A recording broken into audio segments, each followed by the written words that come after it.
Hey guys, welcome back to the Shlog. I'm Morgan. That's Angry Zach over there putting a normal knobby back onto a 150 that had a paddle tire on it. Yes, I know, that's crazy. But there's a family of folks, they go to Glamis a couple times a year and they put paddles on all their bikes. It's pretty awesome. Also, quick little thing here at the beginning of the Shlog. So this Recluse on this CRF450X has kind of been like juddery and just not like the best engaging.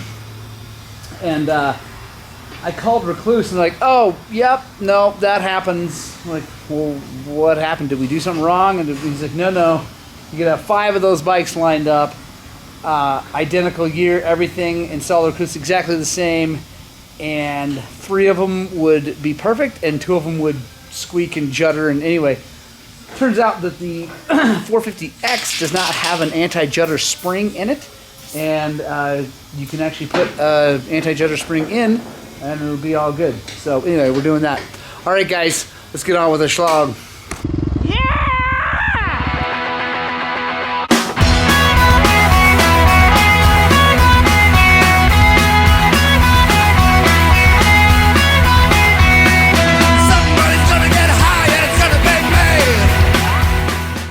Alright guys, so first job for me this week is I'm going to be changing the clothes of our lovely 125XC. We're going racing this weekend down in San Manuel, Arizona for the AMRA Copper Classic. Very excited. It's an enduro. It's a restart style enduro. First time my boys have ever raced one of those, so that's going to be cool. Make sure you stay tuned. Hit the old subscribe button so that you don't miss that. Should have a lot of fun down there. But yeah, we've got this thing completely dialed. Jetting's perfect. RK head is working great. Got our nitro mooses. Got my tires on here. Loving that. I've got an M59 up front, and I've got this actually new to me Michelin Enduro medium in the back. First time I've ever ridden it, but actually I liked it. I rode it in, out near Grand Junction. It was good. It's lightweight, which I like, and yeah, we're gonna try it out. I have no idea how it's gonna work. But got our Bulletproof Designs guards on there, System Tech Racing, brake cooler, fork bleeders, Enduro Engineering hand guards, Bulletproof Designs levers, a Cherbis skid plate, and yeah, this thing's ready to race, except that it just doesn't look like my bike yet. So, alright, so I'm gonna take care of that right now. Boom, there we go guys. Now she looks like mine. Really super happy with the way the graphics turned out. Huge thank you to Sean Murdoch at Decal Works. He hooked us up with these graphics and plastics. Thank you Sean, and I cannot say thank you enough to everybody who sponsored this thing. Nitro Moose, Enduro Engineering, Bulletproof Designs, XC Gear, Decal Works, Delaney Drive Components, DDC Racing, System Tech Racing, and Highland Cycles. But yeah, thank you guys so much. Really cannot wait to go race this bike. It's gonna be awesome. Yeah, I cannot wait to go race this thing. So make sure you stay tuned because I'm racing the 40A class down in Arizona on a tiny little motorcycle. So it should go well, I think, but you never know. Angry Zach just got done changing mooses for a friend of ours. Everybody is getting ready for the season. We are this close to it being prime riding season here. I didn't even hear him swear or drop a tire iron this time, so I think he may be improving. Yes. All right, on to some real work. I got to get my bikes off the lift here.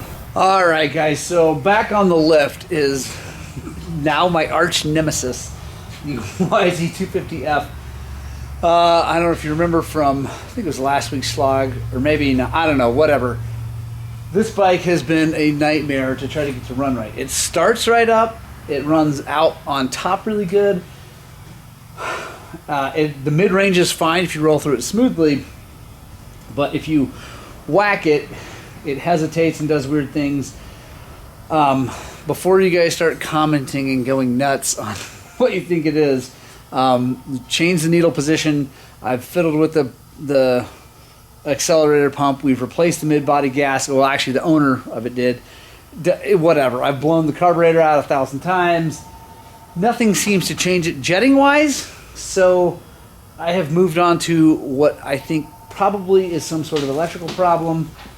We're going to find out, because this bike, if you don't know the history, went underwater in the Midwest for like an hour. It was an ice race bike.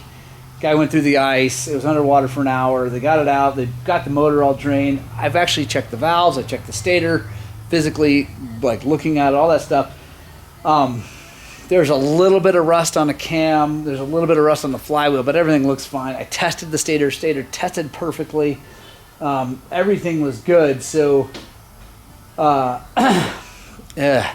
But when they got it out of the water and they drained the motor and got it running and changed the oil and all that stuff, they didn't mess with any of the electrical stuff. So I had the owner go grab me. He has a friend that had some parts, so we have some parts to swap. So I'm going to start with the CDI. There's one thing we didn't really think about is that, I mean, that could have corroded bad, like the connection. So join me on this odyssey of figuring out what the heck is going on.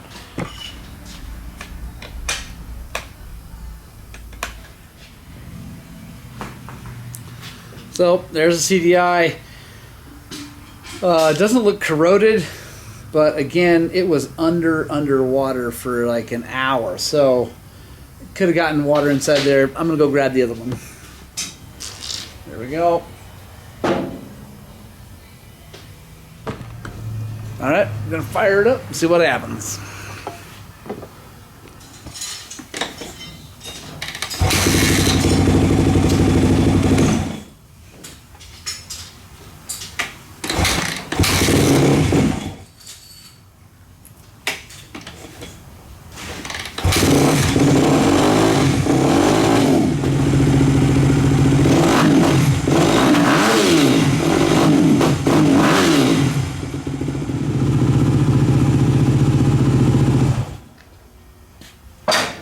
Boo. All right. I got another one of these too. So this is, for you guys that don't know, this is the spark plug cap, but it's also the ignition coil. They call them coil packs. It's what's on most modern cars. I have seen them do weird things, arcing through the insulation on the side. So I'm going to check that actually here.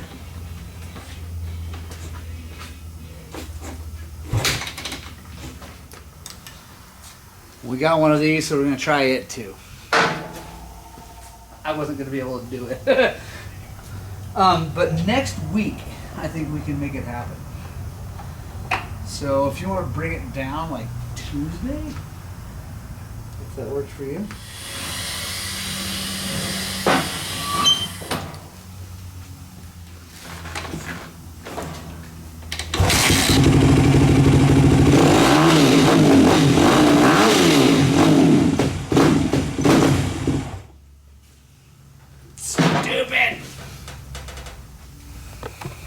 All right, that didn't fix it. I don't know if you guys heard Angry Zach over there reminding me that it was the owner of the motorcycle who did the mid-body gasket. So that's all right, whatever. His bill just keeps getting larger. So we'll might put the kids through school, you know, with this bike. We'll have to just see. Anyway, I'm gonna pop this thing apart and take the carburetor back off and take the mid-body apart and see if we can't find something super obvious. It's just really frustrating, but oh well. The problem, so here's the thing, guys. Here's the real situation is, like, I don't mind doing the work. I don't mind taking things apart.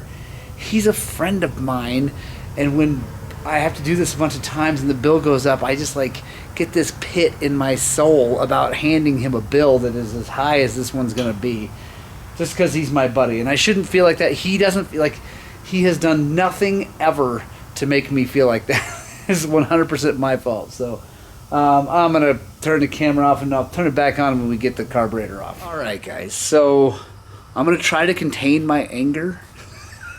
It's actually, I'm not angry, but I want to throttle my friend Jeff Thorson. Yeah, Jeff Thorson. That's his name. I'm calling him out online.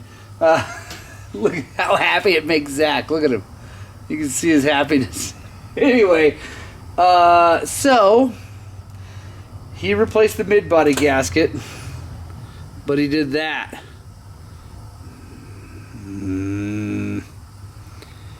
And it's, yep. Let's see. You guys see that? There we go. See how that's not lined up? Jeff. So I'm going to get another mid-body gasket, I think, because that doesn't look good at all. Replace that. And then put this all back together one more time, and I bet it runs a lot better. So that, let me show you. Hang on. So this, which might have been covered up, is the pilot circuit from where the fuel screw goes up and in. So that's not awesome to have covered up and not working right. And then this probably was leaking air by not being in its home, making it lean, which that definitely presented itself as kind of a lean situation. So anyway, there you go. Don't do that if you're replacing your mid-body gasket. Do a better job. Alright, guys, so I got the thing back together. Put the right, I fixed the mid-body gasket and all that. Turns out that the reason the owner told me that he was the one that put the mid-body gasket in was that he felt bad that he'd actually taken it to another shop to have them do it. And the funny part is that now I got to fix their problem. So, win one for Highland Cycles. But I think it's getting better. Well, it's definitely better. It's 100% better, but it's not perfect yet. The problem is I was chasing the jetting, thinking, anyway, so I may have to keep going with the jetting. I don't know for sure. But I'm going to get the seat bolted back on, and I'm going to take it for a ride and see, hopefully it's a lot better.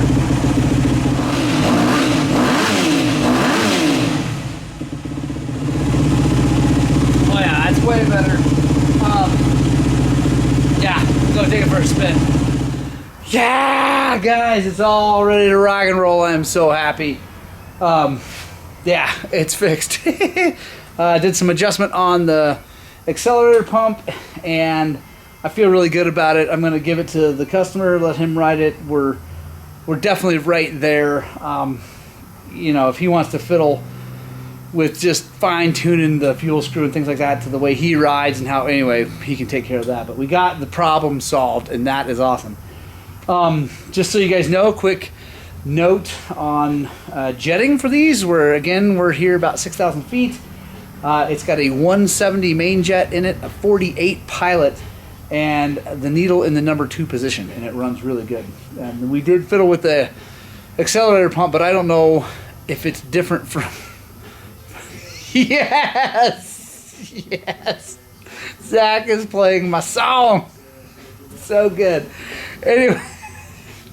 Oh, so good. So anyway, yeah, it's ready to rock and roll, and I'm really happy that I found that problem that the other shop messed up. And you know what? We all make mistakes. It happens, but it does feel good when you're the guy that fixes it.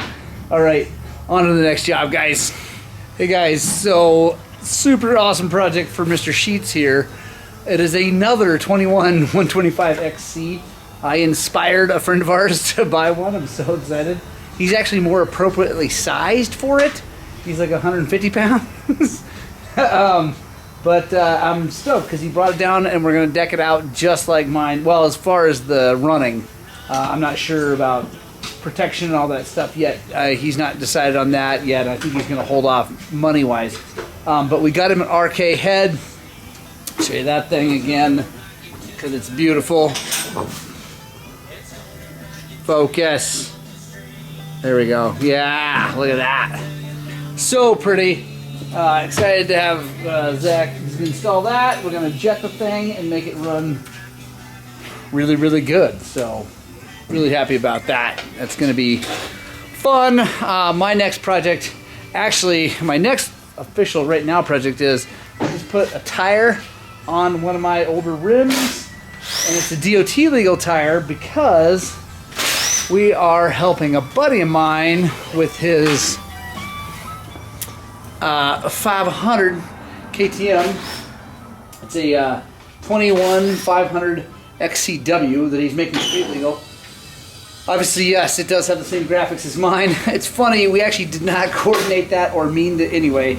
He got his first, so I'm just saying that I copied him, but actually, he got his. I really didn't pay attention, and then I got mine anyway. They're super, look at that. It's like a freaking factory team. But yeah, so he did all the work. He got the mirror, the horn, the headlight, tail light, all that on there, brake light, and I am just putting some DOT legal tires that are on wheels. We're gonna get it inspected and give it back to him, take the wheels back off, and he's good to go. So yeah, happy about that. I will be weighing that too. I gotta put some gas in it because it's not full of gas, so it's an incorrect weight. We weighed it, but without gas in it, because like seriously, that's all the gas that's in it. Without gas in it, it's only 252 pounds, and that's pretty stinking light for a 500. A fuel injected 500 too, which are heavier than the carbureted ones. Well, the fuel injection system is heavier than a carburetor. They've lightened the bikes as they made them fuel injected. But anyway, whatever. Yeah, so like I said, Zach's gonna get down to this. So I have a question, guys. So I want you guys to, in the comments, let me know if you want me to interview Mr. Angry Zach Sheets in a future Shlog and get to know Mr. Sheets. He's over there being angry and throwing things and threatening to kick my butt all the time, but no one really knows much about him. So let me know if you guys want to hear about that. I'm sure you do, but I will wait for your comments. And then if you say yes, I'm going to make him sit down with a cup of coffee and actually talk to the camera, and it'll be hilarious. So, all right, back to work. All right, guys, so Zach is over there dealing with the 125XC, getting that done. I have to work on my kid's bike because we're going racing this weekend, and his fork seals are puking fluid. I tried desperately to clean the seals and get them to stop leaking because the cobbler's kids have no shoes kind of situation. Just do my best not to work on their bikes unless it's absolutely necessary. But the fork seals, it's got to happen. So I am going to do that. So join me as we do fork seals on a KX100. I will have a more in-depth video separate, but we'll hit the highlights right now. We're going to pull this down, slide this on, and then we're going to break this loose. There we go.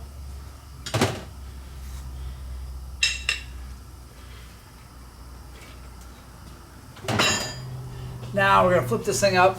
I got a tub right down here. I'm going to drain it out, and it is disgusting.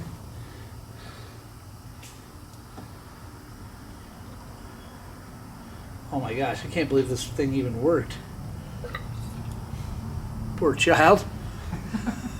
Just take a little bit of red Scotch-Brite and then come around here, and we're just going to twisty motion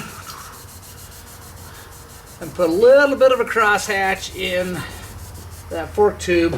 What that does is that it helps the fork hold just a very thin film of oil on here so that the seals can slide up and down nice and smooth. So there we go. Put it in, just slide it in, doesn't matter where, but just underneath the holder here, and then you turn the spring and that winds it down, bringing the top up.